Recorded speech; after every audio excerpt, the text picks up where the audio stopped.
આમ તો છેલ્લા ઘણા સમયથી એ પાટીદાર સમાજ હોય કે અન્ય સમાજોએ પોતાનું રાજકીય પ્રભુત્વ જમાવવા માટે પોતાના સમાજના દીકરા દીકરીઓ દરેક ક્ષેત્રે શિક્ષણ ક્ષેત્રે આગળ વધે તે માટે આગેવાનોએ મેદાને આવતા હોય છે। પાટીદાર સમાજના સ્નેહ મિલનો થતા હોય છે। તે સ્નેહ મિલનોની અંદર પણ એ નેતાઓ જાહેરમાં ટકોર કરતા હોય છે। પરંતુ હવે 72 ચુવાડ કડવા પાટીદાર પ્રગતિમંડળનો એક સ્નેહ મિલન કાર્યક્રમ હતો અને સ્નેહ મિલન કાર્યક્રમની અંદર પાટીદાર સમાજના આગેવાનો પણ હાજર હતા। પાટીદાર સમાજના યુવાનો વડીલો પણ મોટી સંખ્યામાં હાજર હતા અને એ જ સમયે પાટીદાર સમાજના દિગ્ગજ યુવા નેતા અને વિરમગામના ધારાસભ્ય હાર્દિક પટેલે સંબોધન આપ્યું છે અને સંબોધનની અંદર સમાજને શું ટકોર કરી છે, સમાજનું રાજકીય સામાજિક પ્રભુત્વને લઈને શું ટકોર કરી છે અને કેમ વારંવાર પાટીદાર સમાજને પોતાના સમાજના રાજકીય અને સામાજિક પ્રભુત્વને લઈને ટકોર કરવી પડે છે તેમની આજે આપણે ચર્ચા કરવી છે।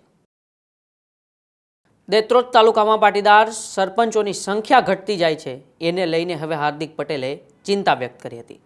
કડવા પાટીદાર સમાજનું એક સ્નેહ મિલન હતું। સ્નેહ મિલનની અંદર તમામ અધિકારીઓ સમાજના હતા તે પણ હાજર હતા, આગેવાનો પણ હાજર હતા, સમાજના યુવાનો પણ ત્યાં હાજર હતા અને ત્યાં જ વિરમગામના ધારાસભ્ય યુવા નેતા હાર્દિક પટેલ પણ હાજર હતા।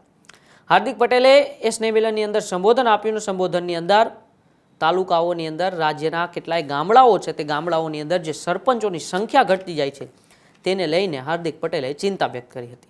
હાર્દિક પટેલની સમાજને અપીલ છે કે ગામડામાં પાટીદારની સંખ્યા ઘટતી હોવાથી તેમણે ચિંતા વ્યક્ત કરી, સાથે સાથે તેમણે અપીલ પણ કરી કે કેવી રીતે ગામડાઓની અંદર આપણી સંખ્યા ઘટતી જાય છે।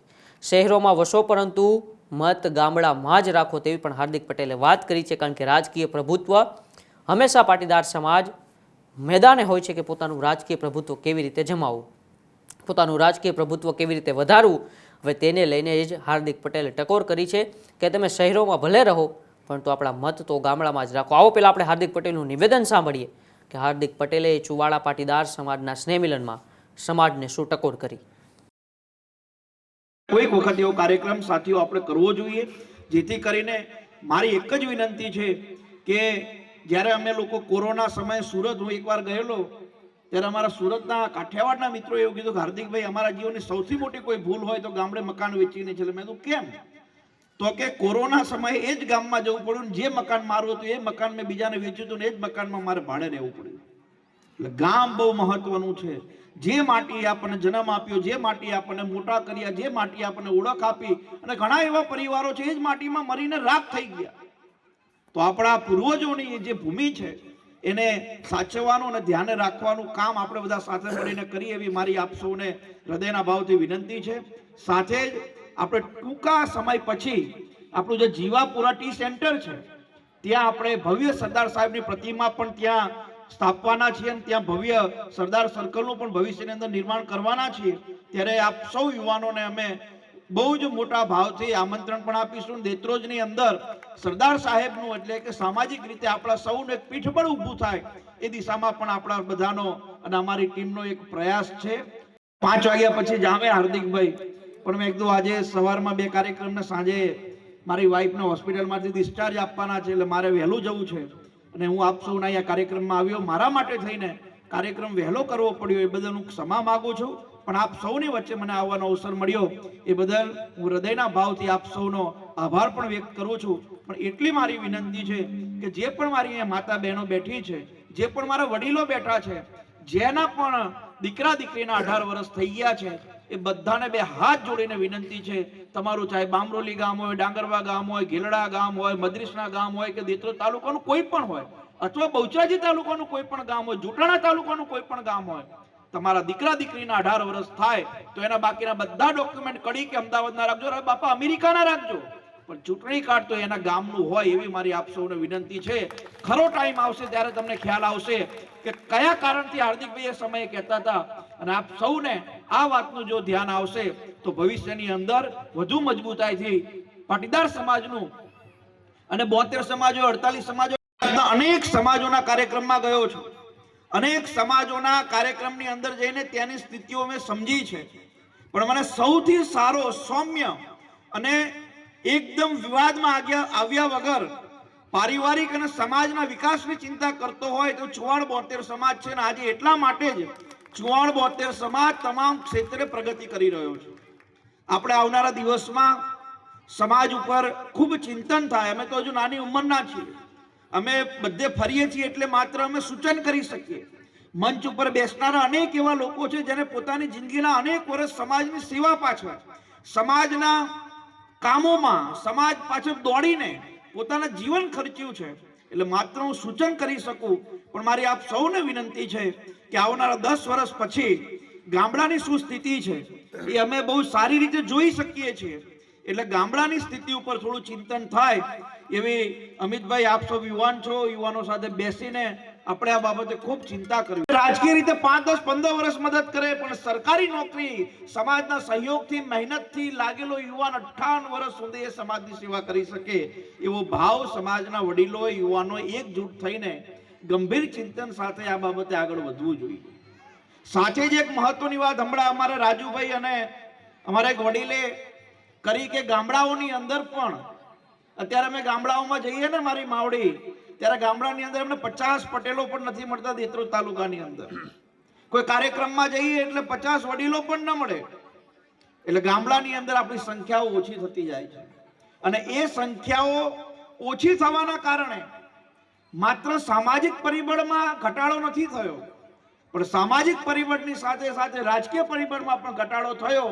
અને એનું ઉદાહરણ એટલું છે કે આજે દેત્રોજ તાલુકાની અંદર 72 સમાજના આપણા 18 થી 20 થી 25 ગામ હોવા છતાં માત્ર એક સરપંચ છે. અને એક સમયે એ જ દેત્રોજ ગામની અંદર 8-9 સરપંચો આપણા હતા. અને સરપંચોની સાથે સાથે ભાઈ શંભુભાઈ જેવા લોકો જિલ્લા પંચાયત સભ્યો પણ બનતા. એટલે ક્યાંક ને ક્યાંક ગામડાઓમાં આપણી સંખ્યા ઓછા થવાના કારણે આપણું રાજકીય પીઠબળ પણ ઓછું થયું છે. અને આજના કાર્યક્રમમાં તમને બધાને એટલી વિનંતી કરું છું કે તમે અમદાવાદમાં રહો, કડીમાં રહો, કડીમાં 2, 5, 10 ફ્લેટ લો, તમે ખૂબ સુખી થાવ, પણ ગામડાની અંદર તમારું રાજકીય પીઠબળ મજબૂત રાખવા માટે તમારો મત ગામડે રહે એવું પણ ગંભીર ચિંતન આજના કાર્યક્રમની અંદર લખમણદા આપ સૌ કરો. વિષ્ણુભાઈ, એવી મારી આપ સૌને ખાસ વિનંતી છે. પણ છેલ્લે તો આપણે બધા એક છીએ, પાટીદાર સમાજ. પાટીદાર સમાજનું રાજકીય, સામાજિક, આર્થિક, શૈક્ષણિક, રોજગારી ક્ષેત્રે, સરકારના ક્ષેત્રે ખૂબ પીઠબળ અને મજબૂતાઈ મળે એ દિશામાં બધા સાથે મળીને કામ કરીએ એવી અપેક્ષા રાખું છું. પુનઃ એકવાર આખી કમિટીનો, પ્રગતિ મંડળનો હૃદયના ભાવથી ખૂબ ખૂબ આભાર પણ વ્યક્ત કરું છું. હાર્દિક પટેલે પાટીદાર સમાજને ટકોર કરતા કહ્યું કે તમે વસો શહેરમાં, પરંતુ તમારા મત છે એ ગામડામાં જ રાખો. ગામડા મજબૂત નહીં રહે તો સમાજ ધીરે ધીરે નબળો પડતો જશે. દીકરીઓના ભવિષ્ય માટે માત્ર ઇનામ નહીં, લક્ષ્ય નક્કી કરવાની પણ જરૂર છે. ગામડામાં પાટીદારોની ઘટતી સંખ્યા એ સમાજ માટે જોખમદાયક છે તેવું પણ હાર્દિક પટેલે કહ્યું. તો સાથે સાથે દીકરીઓને લઈને હાર્દિક પટેલે કહ્યું કે માત્ર ઇનામથી નહીં, દીકરીઓના ભવિષ્ય માટે એક ચોક્કસ દિશા પણ સમાજે નક્કી કરવી જોઈએ. સરપંચ પદ પર પાટીદારોની હાજરી ઘટે તે સમાજ માટે જોખમ છે તેવું પણ હાર્દિક પટેલે કહ્યું. આમ તો છેલ્લા 3 મહિનાથી હાર્દિક પટેલ જેવા કેટલાય પાટીદાર સમાજના આગેવાનો, હાર્દિક પટેલે જ્યારે પાટીદાર અનામત આંદોલન કર્યું ત્યારથી લઈને હવે ધારાસભ્ય બન્યા છે, એ પાટીદાર અનામત આંદોલન વખતે પણ હાર્દિક પટેલ અનેક વખત એવા નિવેદનો આપી ચૂક્યા છે કે સમાજના લોકોનું રાજકીય પ્રભુત્વ, સમાજના લોકોનું જે સામાજિક પ્રભુત્વ છે તે ક્યાંય ને ક્યાંય તૂટે નહીં. અને હવે ફરી એક વખત 2-3 મહિના પહેલાં પણ પાટીદાર સમાજના આગેવાન અલ્પેશ કથિરિયા, દિનેશ બાંભણિયા, વરુણ પટેલ સહિતના આગેવાનોએ સ્થાનિક સ્વરાજની અંદર EWSની માંગણી કરી હતી. એટલે કે ક્યાંક ને ક્યાંક પાટીદાર સમાજના રાજકીય પ્રભુત્વ વધારવા માટેની વાત કરી હતી. અને હવે ફરી હાર્દિક પટેલ મેદાને આવ્યા છે અને હાર્દિક પટેલે એક સ્નેહ મિલન સમારોહની અંદરથી એક આહવાન કર્યું. અને આહવાન એ પ્રકારનું હતું કે ગામડાઓની અંદર પાટીદારોની સંખ્યા ઘટતી જાય છે, તેને લીધે પાટીદાર સરપંચો પણ ગામડાઓની અંદર અત્યારે ખૂબ ઓછા જતા જાય છે. તો સાથે સાથે દીકરીઓને લઈને તેમણે નિવેદન આપ્યું કે ખાલી દીકરીઓને આવા સ્નેહ મિલનની અંદર ઇનામ નથી આપવાના, એ દીકરીઓની દિશા નક્કી કરવા માટેનું પણ એક લક્ષ્યાંક સમાજે રાખવું પડશે કે દીકરીઓને આપણે કઈ દિશામાં વાળવી છે, દીકરીઓને આપણે કઈ દિશામાં આગળ લઈ જવી છે. આ સંબોધનથી હવે હાર્દિક પટેલનું જે સંબોધન હતું એને લઈને ક્યાંક આડકતરી રીતે હાર્દિક પટેલે એવું જ કહ્યું કે દીકરીઓના જે કિસ્સા સમાજની અંદર અત્યારે વધતા જાય છે એને ક્યાંક ને ક્યાંક રોકવા જોઈએ. તો બીજી બાજુ રાજકીય રીતે વાત કરી કે ક્યાંક ને ક્યાંક પાટીદાર સમાજનું રાજકીય પ્રભુત્વ ગામડાઓની અંદર ખૂબ ઓછું થતું જાય છે, તેને લઈને પણ હાર્દિક પટેલે ચિંતા વ્યક્ત કરી. અને આડકતરી રીતે એવું પણ કહી દીધું કે જો રાજકીય પ્રભુત્વ આપણે જમાવવું હશે તો પછી આપણે સરપંચ રાખવા જરૂરી છે. તેના માટે તેઓએ કહ્યું કે શહેરોમાં તમે ભલે વસો, શહેરોની અંદર તમારા કામ ધંધા, આર્થિક રોજગારને લીધે તમે શહેરોમાં જરૂર વસો, પરંતુ તમારું જે મતદાન છે એ તમે ગામડાઓમાં રાખો, કારણ કે મતદાન ગામડાઓમાં હશે તો પછી સમાજનો કોક યુવાન ઊભો થશે, સમાજના યુવાનને હિંમત આવશે કે આપણે રાજનીતિની અંદર પાપા પગલી ભરીએ અને એ સરપંચ બનશે. પરંતુ અત્યારે પાટીદાર સમાજના મતદાનો જ જો ગામડામાં નહીં હોય તો પછી ત્યાંથી આપણો યુવાન કોઈ જીતશે નહીં અને સરપંચ નહીં બને એવું આડકતરી રીતે સમાજને હાર્દિક પટેલે ટકોર કરી દીધી. અને આ ટકોરથી જ હવે 72 ચુવાડા કડવા પાટીદાર સમાજનું જે સ્નેહ મિલન હતું એમાં હાર્દિક પટેલ હતા અને હાર્દિક પટેલનું નિવેદનથી હવે ચર્ચાઓ તેજ થઈ છે કે શું ખરેખર હવે ઈડબ્લ્યુએસની માગણી જે પાટીદાર સમાજ છેલ્લા 2 મહિનાથી 3 મહિનાથી કરી રહ્યું છે એને ક્યાંક ને ક્યાંક વેગવંતો કોઈ બનાવશે કે નહીં, સમાજ ફરી એક વખત મેદાને આવશે કે નહીં, અને પાટીદાર અનામત આંદોલન જેવું ફરી કોઈ આંદોલનની ચીમકી હવે સરકાર સામે ઊભી છે કે નહીં, એવા અનેક ચર્ચાઓ અને સવાલો ઊભા છે. કારણ કે પાટીદાર સમાજ હંમેશા પોતાના સામાજિક રાજકીય પ્રભુત્વ માટે લડતો આવે એવો સમાજ છે. જોવાનું રહેશે કે શું આવનારા સમયમાં હાર્દિક પટેલના નિવેદનને ધ્યાનમાં રાખીને પાટીદાર સમાજ ઈડબ્લ્યુએસ માટે કોઈ એક નવી જ રાહ સમાજને ચીનશે કે નહીં. તમને ખબર હોય તો કોમેન્ટ બોક્સમાં અચૂકથી જણાવજો, અને હકીકત પાટીદાર સમાજને ઈડબ્લ્યુએસ મળવું જોઈએ કે નહીં તે પણ અમારા કોમેન્ટ બોક્સમાં અચૂકથી જણાવજો.